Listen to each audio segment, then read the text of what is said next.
Hi, I'm Christian Gancitano and I'm really pleased to host today Daphne, artist specialist of Artsper, here in Spaghetti Boost Art Media Factory. So Daphne, really welcome in here. Thank you. From Paris. Yeah. And I would like to speak with you about the contemporary way of the market of arts. So, Artsper vision and mission. How does Artsper position itself in the global art market? So Artsper was created in 2013. It's an online marketplace for contemporary art. It was created based off on the principle that the art market was governed by the same ways for ages. And they realized with the upcoming and upbringing of digitization in the art world, it was very important for galleries and artists to be able to get online. So I feel like the most important thing for Artsper is accessibility.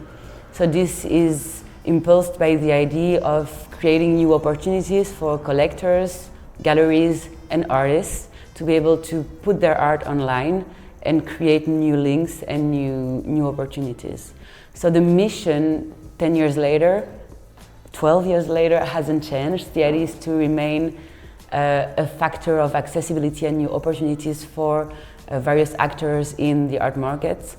And I think its vision and how we implement it is through expertise and digital. So the idea is to use online digitization, tailored experience, use technology like artificial intelligence, use a platform that can really create new ways for artists and galleries to sell their art and display it.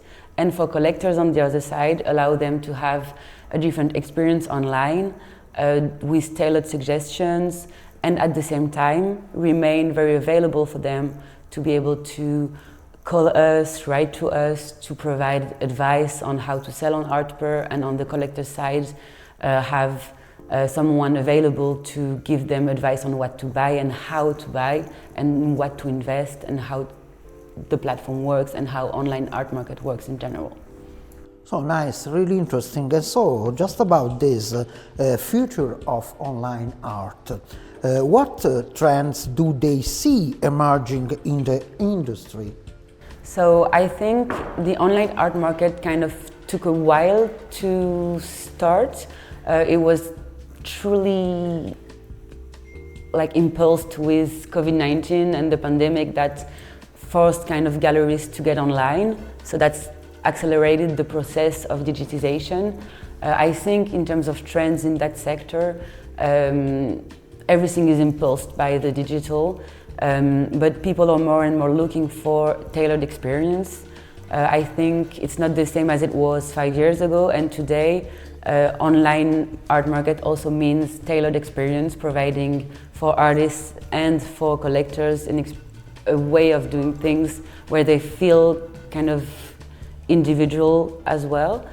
For instance, me in my day-to-day work, I try to accompany artists, be very available on the phone, on email, to help them make the best of the platform, to explain to them how uploading good pictures are essential for selling well online. It's not the same as selling in real life, not the same artwork are bought, not the same artwork are displayed. And for an artist to have the knowledge of how to do things is essential. I think another trend that we see emerging in the online art market is really the importance of people buy off more of their values and what they like rather than the investment itself. So it's very important to kind of, for artists and for galleries, because I think it's also important for them to be able to understand how collectors buy today, because the way of buying should also kind of help how they sell the work on the other side. Nice. And how about your role, for example, artist selection? You are an artist specialist, and artist selection. How is the selection of artists featured on Artsper curated? So there's various ways we select artists on the platform. We have one first aspect on, we have a selection committee that selects artists that are allowed to sell on the platform. It's not open to every person that applies. Those selection criteria are quite simple. It's quality of the artwork. Is the artist established online as well? Does he have exhibitions? How is there a universe that is representing the artist as well? Is it bringing something new to the art world? I think also what is very important for an online marketplace is for the artist to understand how an online platform works. Someone that understands that it's worked based on engagement, that the algorithm favors people that are active on the platform. So having also people that are comfortable with this is a gain of time for them and for me as well, because they will sell faster and they will also get a hold of the algorithm and the platform way quicker than someone that's not used to it. But we also have a whole other aspect of curation at Artsper that we do in collaboration with the editorial team, where we select artists for special opportunities. We have more than 800 independent artists on the platform, so it's a lot. And so we have to really try to select artists that we believe can be going further and that we think bring something different and are also very good online. So those emerging artists, we try to give them new opportunities in terms of selection on the platform. We kind of try to add badges to their profile, emerging artists, new artists, try to add badges to their artworks as well. We have a full set of recommendations of artworks for collectors. There's also a whole aspect on social medias and newsletter when we can improve visibility for some artists. And our editorial team also launched at the beginning of 2025 a list of top 25 artists to collect in 2025 based on a lot of criteria, including how the universe brings something new to kind of the online world and the online art. There's also another aspect to my job as well, is we've been doing in the past a lot of limited editions with artists. So we kind of select an artist and that artist does a work for Artsper and we print it in a few prints, like 50 usually prints. So now we're doing one with an artist named Xavier de Villemorin, which is a French artist, emerging artist that has been on Artsper for a while. So we hope to launch this in May. And lastly, in terms of curation, it's still very much a project, but working on an exhibition with some of the independent artists to try to improve their visibility and try to really set ourselves as an important vector for artists to become emerging and to kind of settle in the art market.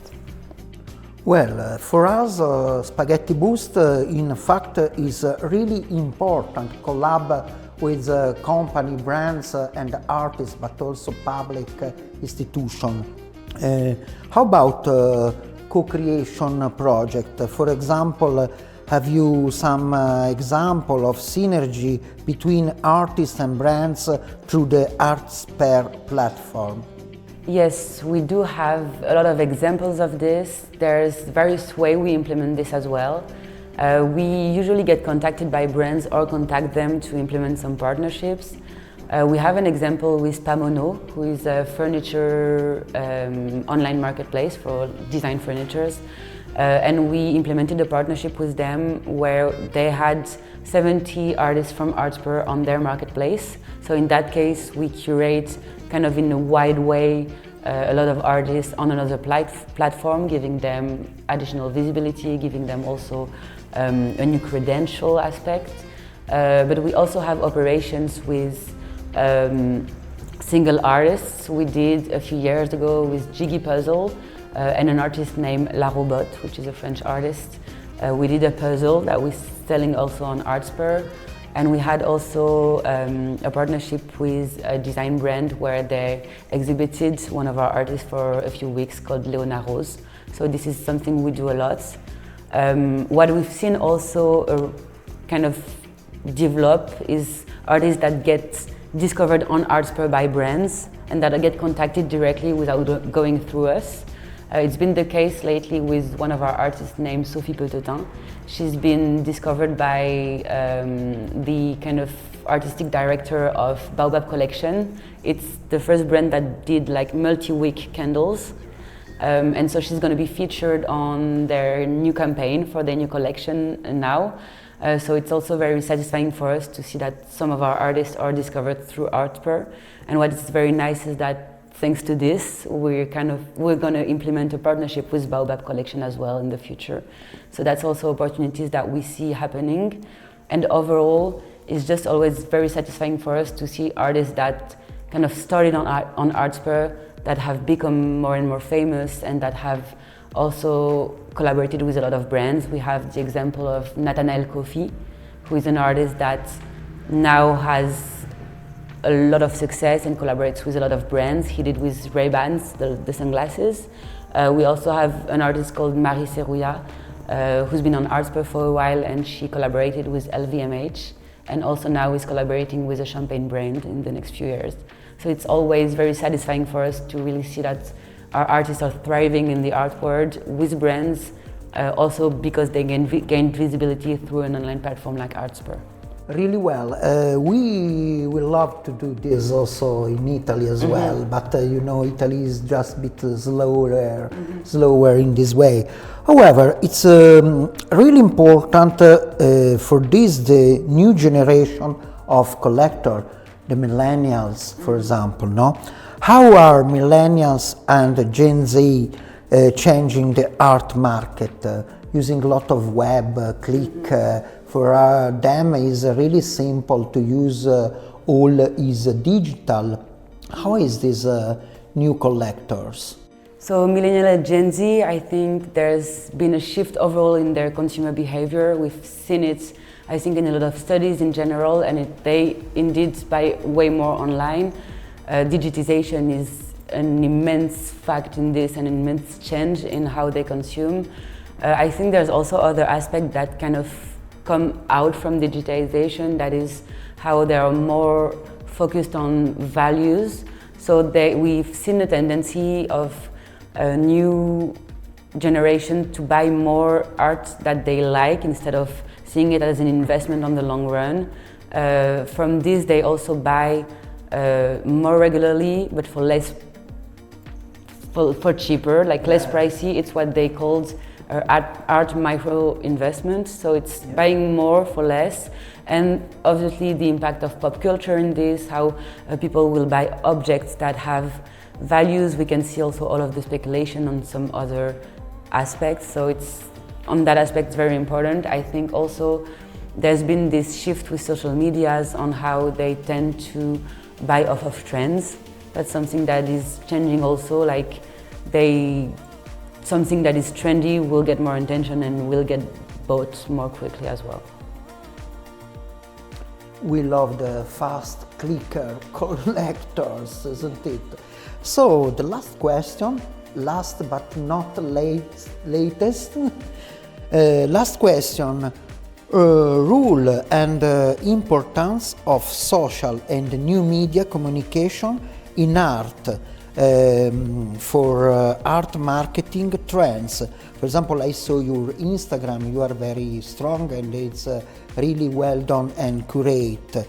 Which industry are investing the most in art as a part of the development strategy, using communication and social communication as well? Yeah, I think as you said, as we said before also, social medias and new medias have also impacted how artists create. They tend to, some artists even adapt their creation process to get more views. This also brings up new questions on who advocates for quality in that case. Is it the engagement, is it the followers, or is it still galleries and critics that still hold a very important place in that market, I think. In terms of brand strategy, for me, I feel like brands and artist synergy have always existed. We've seen it with in the 60s with Yves Saint Laurent and Piet Mondrian that did a full collection of dresses. And today I feel like, and maybe because I'm the target as well, but I think the fashion industry is the sector that invests the most in artists. We've seen it with Louis Vuitton that did collection with Takashi Murakami, Yayoi Kusama, Gucci that did also collection with Unskilled Worker, a British artist. So we see it through capsule collections, but we also see it through just using art for campaigns. I think also in terms of brands that use art as their strategy, those big fashion groups like Pinot Collection and LVMH have foundation. You have museums in Venezia, is that the right pronunciation? Yeah, and Palazzo Grazie as well. And we have in Paris Louis Vuitton Foundation. So those brands really invest in art. I think in general, the luxury sector invests a lot in art, gastronomy, restaurant, hotels that use artists to create space, design as well. I feel like it's all kind of linked. Design and art has always been intertwined, but there's been a lot more linked between them. We've seen it last year at Milano Design Week with an artwork from Emiliano Ponzi, I think. So that's also very important, and I feel like apart from this sector that have kind of always done it, we're seeing collaboration between brands and artists from new sector like the tech industry, automotive industry. We've seen it with BMW and Lexus that did collabs with artists as well. So overall, I think because artists now have follower base, because new generation place a lot of importance in creating experiences, having not buying art is not only buying an artwork, but it's buying kind of like all of the experience that comes with it. And I think that brands understood that by creating those synergies, and especially the fashion industry. Thank you a lot, Daphne. Welcome in Thank you. Spaghetti Art Media Factory. We are really pleased to speak about you and enjoy Artsper. Thank you so much. Thank you for having us. Bye-bye. See you again.